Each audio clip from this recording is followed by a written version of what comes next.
कार्यक्रम वेद पाठशाला में मैं आपका हार्दिक स्वागत करती हूँ। प्रिय श्रोता, परमेश्वर का वचन जीवित, पवित्र एवं सामर्थी है। आशा है कि आज के वचन से आपको आत्मिक लाभ होगा। तो लीजिए प्रस्तुत है ये संदेश।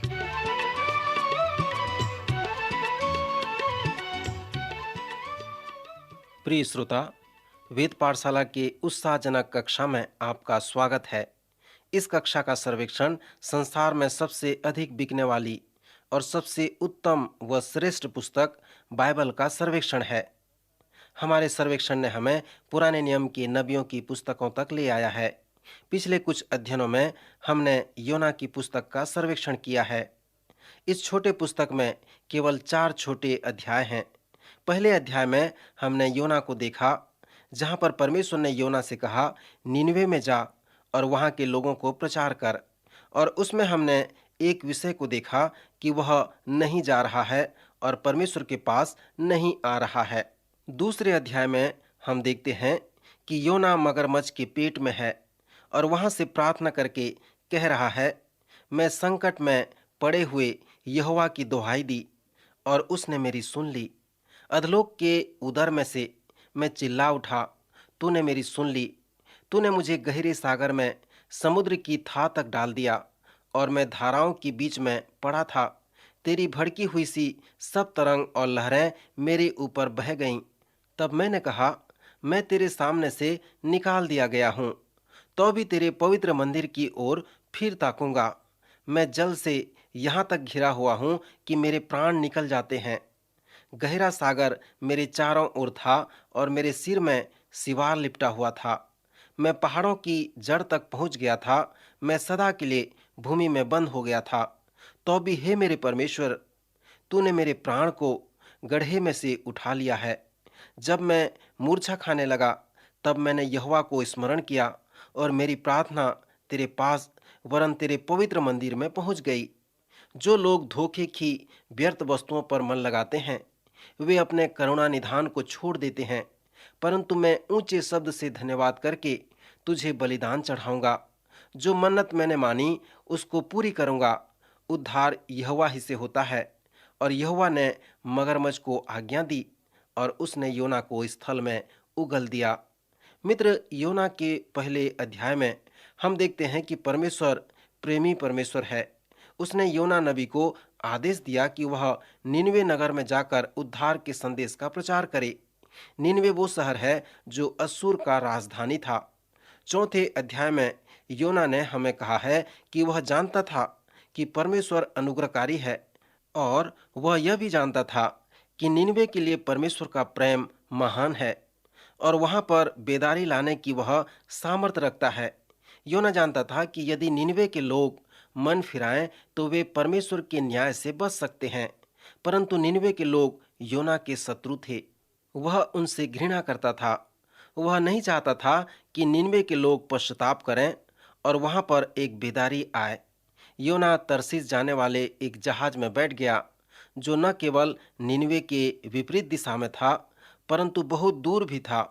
वह जहाज जो निनवे के विपरीत दिशा में जा रहा था, वह परमेश्वर की इच्छा से नहीं था। जब कोई परमेश्वर से विद्रोह करता है और परमेश्वर की उपस्थिति से भागता है, तो शैतान प्रसन्न होता है और उसके लिए परिवहन की सुविधा का उपलब्ध करता है।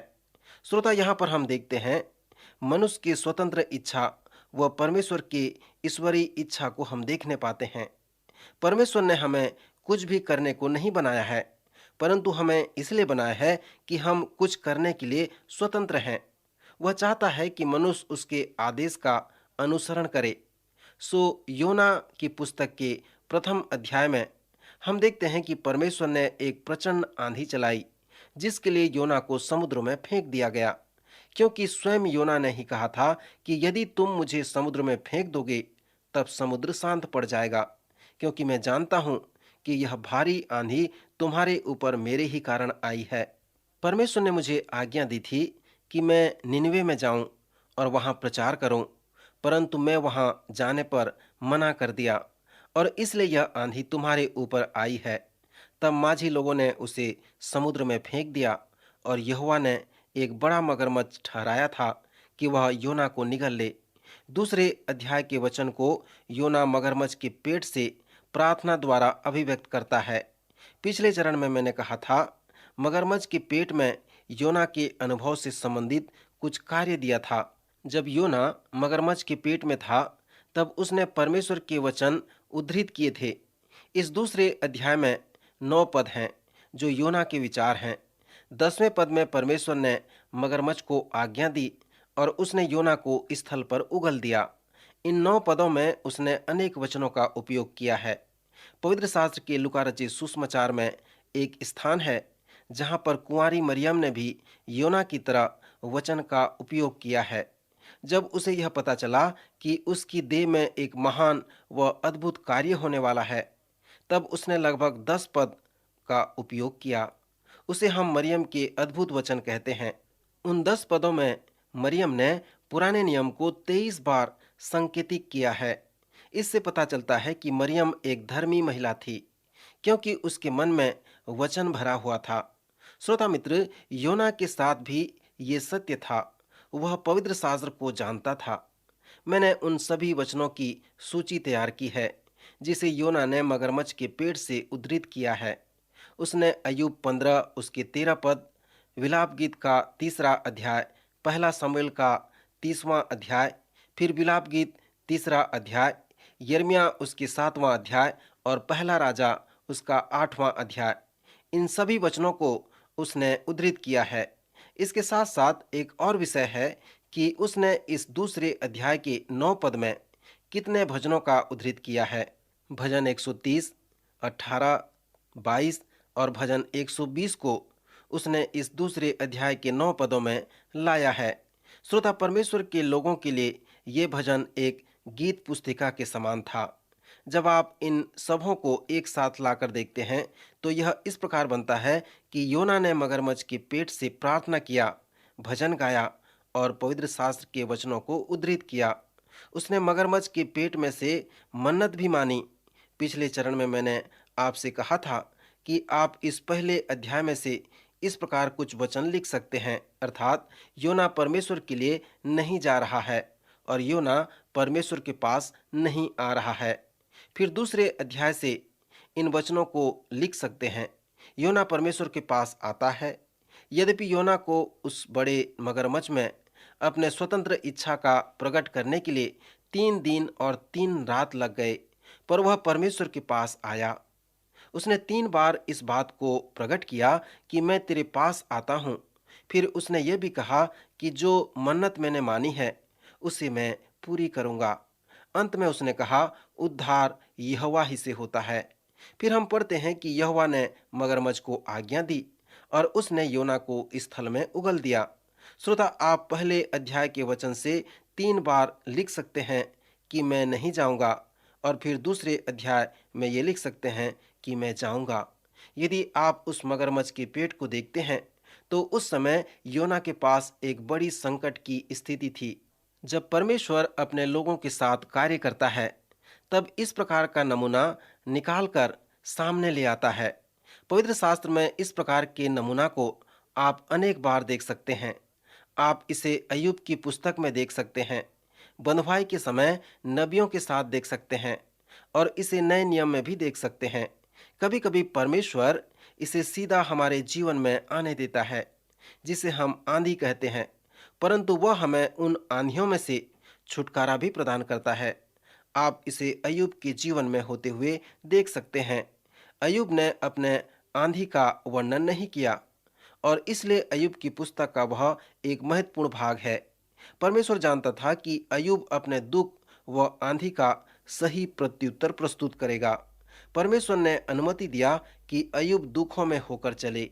जब अय्यूब के दुख व पीड़ा से परमेश्वर ने सही प्रत्युत्तर प्राप्त किया, तब उसने अय्यूब को दुख की आंधी से छुटकारा प्रदान किया।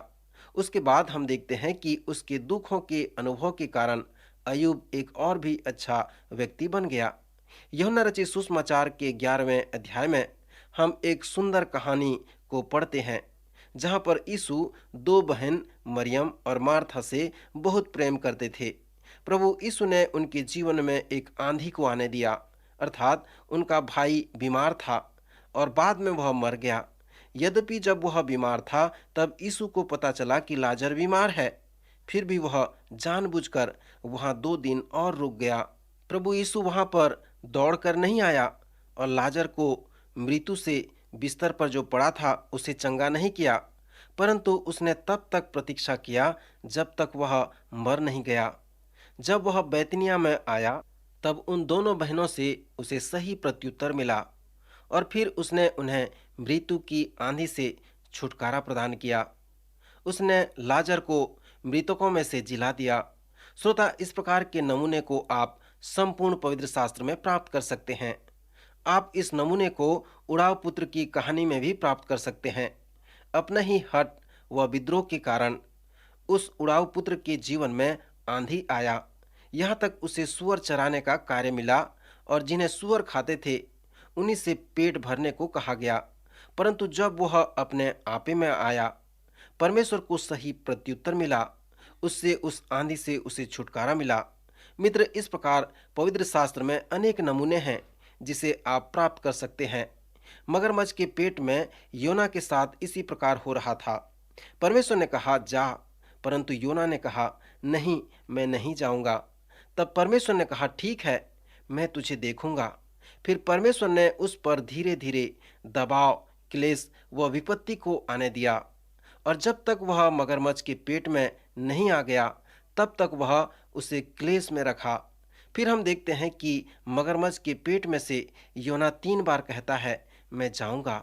जब योना को मगरमच्छ ने सूखे स्थल पर उगल दिया तब 3 अध्याय का प्रारंभ इस प्रकार से होता है। तब यहोवा का यह वचन दूसरी बार योना के पास पहुंचा। क्या आप इसके लिए आनंदित नहीं होंगे? किसी ने कहा है कि यदि सब कोई एक बार सुसमाचार सुन लेंगे तो दूसरे बार सुनना नहीं चाहते। तब वो व्यक्ति जो कहना चाहता है उसे मैं समझता हूँ, परंतु फिर भी मैं हमेशा सोचता हूँ कि जब लोग प्रथम बार सुसमाचार सुनते हैं तो कितने लोग उस पर विश्वास करते हैं। अनेक लोग प्रथम बार में विश्वास नहीं करते और अनेक लोग परमेश्वर के बुलाहट का प्रत्युत्तर नहीं देते। सो क्या आप इस बात के लिए परमेश्वर को धन्यवाद नहीं देंगे कि दूसरी बार उसका वचन आपके पास आ रहा है? यहाँ पर यहोवा का वचन दूसरी बार योना के पास पहुंचा। परमेश्वर ने योना के जीवन में यातनाएं आने दिया ताकि वह परमेश्वर को सही प्रत्युत्तर दे सके। सो जब योना से परमेश्वर को सही प्रत्युत्तर मिला तब उसने दूसरी बार उसे आदेश दिया कि उठकर उस बड़े नगर निनवे को जा और जो बात मैं तुझसे कहूँगा उसका प्रचार कर। सो परमेश्वर जो कुछ भी योना से कहा उसने परमेश्वर की बात मानी और निनवे जाकर वैसा ही प्रचार करने लगा। श्रोता, क्या मैं आपको कुछ सलाह दे सकता हूँ? कब से आप दूसरे व्यक्ति को सुसमाचार सुना रहे हैं या आपने किसी मनुष्य प्राणी को कभी सुसमाचार सुनाया? यदि नहीं तो अवश्य सुनाएं। प्रचार के इतिहास में केवल एक ही ऐसा प्रचार सभा है जिसमें पूरा शहर ही बच गया था। प्रत्येक व्यक्ति, राजा से लेकर समाज के निचले स्तर के लोगों तक निनवे शहर में बचाए गए थे। इस प्रचार का वर्णन योना के 3 अध्याय में वर्णित है, जो वास्तव में एक बड़ा चमत्कार है। शायद राजा का पश्चाताप करना इस प्रचार सभा की सफलता का कारण है। कई संस्कृतियों में सब कुछ शासन के हाथ में होता है। लुजोन की पहाड़ियों में मैं एक प्रचारक को जानता हूँ जिसने उस पहाड़ी के नाटुनन स्थान में 7 वर्ष कार्य किया। वहाँ पर बालोंगो लोगों के सुसमाचार सुनाया जा रहा था। उसका नाम जानी था, परंतु बालोंगो भाषा में उसको वामी कहकर बुलाए जाते थे। जब वामी उनके प्रधान से मिला तब उस प्रधान ने उससे कहा, वामी, मैं परमेश्वर की पुस्तक को पढ़ रहा था, तब समझता हूँ कि तुम अब परमेश्वर की पुस्तक को नहीं पढ़ सकते हो। उसने सोचा कि अब उसकी सेवकाई समाप्त होने वाली है, परंतु उसने कहा, महाशय, मैं परमेश्वर के वचन को क्यों नहीं पढ़ सकती हूँ? तब प्रधान ने कहा, क्योंकि जब परमेश्वर के वचन को पढ़ रहा था तब परमेश्वर में ये पाया कि स्त्री पुरुष को परमेश्वर का वचन नहीं सिखा सकती, इसलिए तुम मुझे परमेश्वर का वचन सिखाओ और मैं अपने लोगों को परमेश्वर का वचन सिखाऊंगा। वामी खुश हो गई। उस आदिवासी संस्कृति में स्पष्ट प्रासंगिक नियम था। जब प्रधान परमेश्वर के वचन को सिखाना प्रारंभ किया, तब संपूर्ण लोग मसीह को ग्रहण किया। गांव में प्रत्येक लोगों ने विश्वास किया, क्योंकि अब उनका प्रधान उनसे बातें कर रहा था। इसे देखकर वामी ने अनुभव किया कि आत्मिक वास्तविकता वर्षों बाद भी नहीं आई थी, परंतु अब वो वास्तविकता आ गई है। उत्तरी लुजान की पहाड़ियों में बसे गांव में हजारों लोग मसीह की उपासक बन गए। वे प्रत्येक महीने के रविवार को बहुत बड़े झुंड के रूप में मिलते हैं और बाकी रविवार को अपने अपने गांव में छोटे छोटे समूह में मिलते हैं। उस जाति में मसीह की अपार सफलता मिली, क्योंकि जाति का प्रधान बदल गया और उसने परमेश्वर के वचन को अन्य लोगों को सिखाना शुरू कर दिया। श्रोता, इसी तरह की कुछ मिलती जुलती घटनाएं निनवे शहर में हुई थी, और यह इसलिए हुआ क्योंकि वहां पर राजा विश्वास में आया, जिसके कारण प्रचार कार्य में पूर्ण रूप से सफलता मिली। योना की पुस्तक के 3 अध्याय में उस चमत्कार का वर्णन है और 4 अध्याय में योना की प्रचार सभा का प्रत्युत्तर है। आप सोचते होंगे योना यह जानकर बहुत खुश हुआ होगा कि इतिहास में उसके जैसा प्रचार इस धरती पर नहीं हुआ। आप सोचेंगे कि योना परमेश्वर का नबी होने के कारण कहता है, कितना अच्छा है। परमेश्वर निनवे के लोगों को भी प्रेम करता है। परमेश्वर की सामर्थ केवल निनवे के लोगों तक ही सीमित नहीं है। परमेश्वर अन्य जातियों के देशों में भी लोगों को बदल सकता है, और यही चमत्कार है। जबकि योना ने इस तरह सकारात्मक उत्तर नहीं दिया, हो सकता है इसके पीछे निनवे के लोगों के प्रति योना घृणा करता हो। निनवे के लोगों का उद्धार ने योना को क्रोधित कर दिया। वास्तव में योना ने परमेश्वर से कई बार शिकायत की थी, मैं जानता था प्रभु, आप वही किया जो मैं नहीं सोचता हूँ, और जब मैं अपने देश में था तब क्या मैं यह बात नहीं कहता था। इसी कारण मैंने तेरी आज्ञा सुनते ही तरसीस को भाग जाने का निर्णय ली, क्योंकि मैं जानता था कि तू अनुग्रहकारी और दयालु परमेश्वर है, और विलंब से कोप करने वाला करुणा निधान है, और दुख देने से प्रसन्न नहीं होता। सो अब हे यहोवा, मेरा प्राण ले ले, क्योंकि मेरे लिए जीवित रहने से मरना ही अच्छा है। तब परमेश्वर ने योना से कहा, तेरा जो क्रोध भड़का है वह क्या उचित है। इस पर योना उस नगर से निकलकर उसकी पूरब की ओर बैठ गया और वहां एक छप्पर बनाकर उसकी छाया में बैठा हुआ यह देखने लगा कि नगर को क्या होगा। तब यहोवा परमेश्वर ने एक रेण का पेड़ उगाकर ऐसा बढ़ाया कि योना के सिर पर छाया हो, जिससे उसका दुख दूर हो जाए। योना उस रेण के पेड़ के कारण बहुत आनंदित हुआ। बिहान को जब पौ फटने लगी, तब परमेश्वर ने रेण के पेड़ के पास एक कीड़े को भेजा, जिसने रेण के पेड़ को ऐसा काटा कि वह सूख गया। जब सूर्य उगा, तब परमेश्वर ने पुरवाई बहाकर लू चलाई और घाम योना के सिर पर ऐसा लगा कि वह मूर्छा खाने लगा, और उसने यह कहकर मृत्यु मांगी, मेरे लिए जीवित रहने से मरना ही अच्छा है। परमेश्वर ने योना से कहा, तेरा क्रोध जो रेण के पेड़ के कारण भड़का है, क्या वह उचित है? उसने कहा, मेरा क्रोध भड़का है वह अच्छा ही है, वरन क्रोध के कारण मरना भी अच्छा होता है।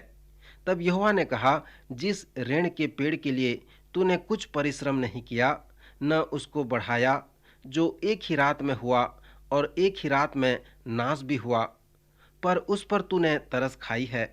फिर यह बड़ा नगर निनवे, जिसमें 1,20,000 से अधिक मनुष्य हैं, जो अपने दाहिने बाएं हाथ का भेद नहीं पहचानते, और बहुत घरेलू पशु भी उसमें रहते हैं, तो क्या मैं उस पर तरस न खाऊं? श्रोता, वास्तव में योना की जो समस्या थी कि वह पक्षपाती मन का था। वह निनवे के लोगों से घृणा करता था। एक यहूदी होने के कारण उसके अंदर निनवे के लोगों के प्रति पक्षपात की भावना थी। यहूदी अन्य जातियों को कुत्ता कहकर पुकारते थे, इसलिए योना के अंदर प्रतिकूलता की भावना थी, और निनवे के लोग उसके शत्रु थे। योना ने शायद देखा था कि उसके लोग निनवे के हाथ में कैसे दुख उठाएं। वास्तव में योना को उन्हें घृणा करने का कारण सही मालूम था। इसीलिए जब परमेश्वर ने निनवे को बचाया तो वह क्रोधित हो गया। अब यहाँ पर हम देखते हैं कि परमेश्वर योना के साथ बड़ा धैर्य रखा और उसे औपचारिकता का पाठ सिखाया। उस पेड़ के पत्तों से योना को जो छाया मिला, परमेश्वर उसके द्वारा औपचारिकता का पाठ पढ़ाया। परमेश्वर ने उससे कहा कि जिस पेड़ के लिए तूने कुछ भी परिश्रम नहीं किया और वह थोड़े ही समय में उगकर बढ़ा और एक ही रात में नाश हो गया, उसके लिए तूने तरस खाया है, तो क्या मेरे पास ये अधिकार नहीं कि निनवे में जो 1,20,000 से अधिक मनुष्य हैं, तो क्या मैं वहाँ के लोगों के लिए तरस न खाऊं? अनेक विद्वान भी विश्वास करते हैं कि 1,20,000 की संख्या उन बच्चों के लिए है जो कि अपने उत्तरदायित्व की उम्र तक नहीं पहुंचे हैं। इसी के आधार पे विद्वान विश्वास करते हैं कि निनवे की जनसंख्या 1 या 2 मिलियन हो सकती है। चौथे अध्याय में परमेश्वर ने इस पक्षपाती नबी के महत्व को चुनौती देता है। श्रोता, जब हमने नबियों का सर्वेक्षण प्रारंभ किया था, तब मैंने नबियों के कार्य के विषय में कहा था कि वे परमेश्वर के कार्य में होने वाले समस्या व रुकावटों का दूर कर सकते हैं और उसके लिए तब तक प्रार्थना व विनती करते हैं जब तक परमेश्वर का कार्य ठीक से प्रारंभ न हो। क्या आप जानते हैं कि योना की पुस्तक में समस्या का क्या कारण है? यहाँ पर जो समस्या प्रकट है कि उसका कारण परमेश्वर के लोग और नबी हैं, और पूरे इस्राएल में केवल योना ही पक्षपाती नबी नहीं है, बल्कि परमेश्वर के सारे लोग पक्षपात व प्रतिकूलता के प्रतीक हैं। मैं सोचता हूँ कि योना की पुस्तक से परमेश्वर हमें ये कहना चाहता है कि प्रतिकूलता व पक्षपात की भावना हम में क्या है, और वह है जो परमेश्वर के कार्य में रुकावट का कारण है। उसे हटाने की आवश्यकता है ताकि हमारे द्वारा परमेश्वर के कार्य हो सके। एक बार फिर से योना का संदेश जो अनेक नबियों की पुस्तकों से सहमत है, ये कहता है कि परमेश्वर मनुष्यों से प्रेम रखता है, वह सबों से प्रीति रखता है, वह काले से, गोरे से, लाल से, सबों से प्रीति रखता है, सभी देशों के लोगों से प्रेम रखता है। सुमित्र, पवित्र शास्त्र की गूढ़ सच्चाई यही है जिसे हम उत्पत्ति से लेकर प्रकाशित वाक्य तक प्राप्त कर सकते हैं। ये सभी नबी जिसको आग, गंधक, तिरस्कृत और अंधकार समझा जाता है, उन्होंने परमेश्वर के प्रेम के संदेश का प्रचार किया। सो योना की पुस्तक का जो संदेश है वो परमेश्वर के प्रेम का संदेश है। जब आप इस बात का अनुभव करेंगे तब आपको इसके संदेश की सच्चाई का पता चलेगा कि मछली यहाँ पर 4 बार, योना 17 बार और परमेश्वर 35 बार उद्धृत किया गया है। इस पुस्तक में किसने अगुवे का कार्य किया? परमेश्वर ने ही उस अगुवे के कार्य को पूरा किया। इस पुस्तक में परमेश्वर का प्रेम ही वास्तविक गुण है। योना की पुस्तक का यह संदेश है कि परमेश्वर अपने प्रेम को उन दासों के साथ प्रकट नहीं कर सकता जो पक्षपाती मन के हैं। जब परमेश्वर निनवे को प्रेम रखता है तब नबी उससे घृणा करता है। सो परमेश्वर कैसे इनके साथ मिलकर कार्य कर सकता है? वह कैसे अपने प्रेम को व्यक्त कर सकता है? श्रोता, जब आप योना की पुस्तक को पढ़ते हैं तो 3 प्रश्न पूछें। यह क्या कहता है? इसका क्या अर्थ है? और मेरे लिए इसका क्या तात्पर्य है? एक विशेष बात यह है कि योना ने इस किताब को लिखी है। पुराने नियम में अनेक नबियों ने अपने आप को अच्छा दिखाने का प्रयत्न नहीं किया। यहाँ पर योना ये कहना चाहता है कि वह कितना बगावती था, कितना पक्षपाती मन का था। फिर भी वो कहता है कि परमेश्वर उसके साथ विश्वास योग्य रहा। वह हमें बता रहा है कि लोगों के लिए उसे कोई प्रेम नहीं था, विशेषकर निनवे के लोगों के लिए, परंतु परमेश्वर ने उनसे प्रेम किया। यहाँ पर योना इस छोटे से पुस्तक में हमसे आत्मिक सच्चाई बांट रहा है, और वो कुछ इस प्रकार है। जब मैं निनवे में था, मेरे अंदर परमेश्वर का प्रेम नहीं था, परंतु परमेश्वर था और वह मेरे साथ था। जब मैं निनवे में था, तब मैं निनवे के लोगों को प्रेम नहीं कर सका, परंतु परमेश्वर ने प्रेम किया और वह मेरे साथ था। मैं निनवे के लोगों से प्रेम नहीं करना चाहता था, परंतु परमेश्वर प्रेम करना चाहता था और वह मेरे साथ था। यही आत्मिक सच्चाई योना की पुस्तक का सत्य है। परमेश्वर का प्रेम संपूर्ण संसार के लिए है। परमेश्वर ने प्रारंभ से ही संपूर्ण संसार से प्रेम रखा। जब परमेश्वर ने इब्राहिम को इन चुने हुए लोगों पर अधिकार दिया, तब परमेश्वर ने कहा था, तुम्हारे द्वारा पृथ्वी के सभी देश के लोग आशीषित होंगे। कुछ विद्वानों का कहना है कि इस पुस्तक में पुनरुत्थान की भी सच्चाई है। वे कहते हैं, योना मछली के पेट में था, तब वह शारीरिक तौर से मर चुका था। योना ने कहा, मैं यहाँ तक घिरा हुआ था कि मेरे प्राण निकल जाते थे।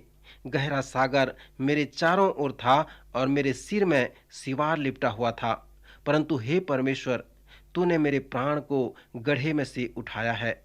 सो यदि योना मर चुका था और जिलाया गया, तब योना की पुस्तक हमें केवल परमेश्वर के प्रेम के विषय में ही नहीं सिखाती, परंतु यह किताब मृत्यु व पुनरुत्थान का एक उदाहरण भी है। प्रभु यीशु ने कहा है, जैसा योना मछली के पेट में 3 दिन तक रहा, उसी तरह मनुष्य का पुत्र भी पृथ्वी में होगा। योना व यीशु के कहे वचन के आधार पे लोगों का विश्वास है कि योना की पुस्तक पुनरुत्थान के विषय में भी सिखाती है। प्रभु आज के इन वचनों द्वारा आपको आशीष दे।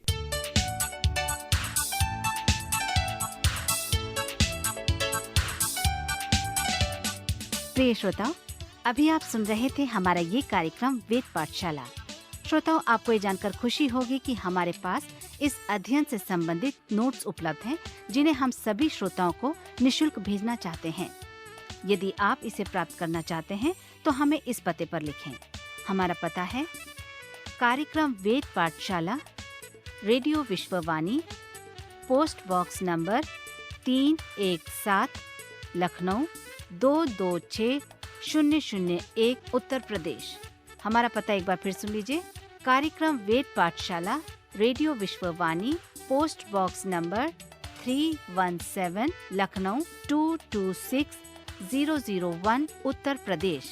और हाँ श्रोताओ, अब आप हमसे ईमेल के द्वारा भी संपर्क कर सकते हैं। हमारा ईमेल आईडी है hindiembassy@radiovv.org, hindiembassy@radiovv.org। और इसी के साथ हमारे आज के कार्यक्रम का समय समाप्त होता है। अगले कार्यक्रम में आपसे फिर भेंट होगी। तब तक के लिए आज्ञा दीजिए। नमस्कार।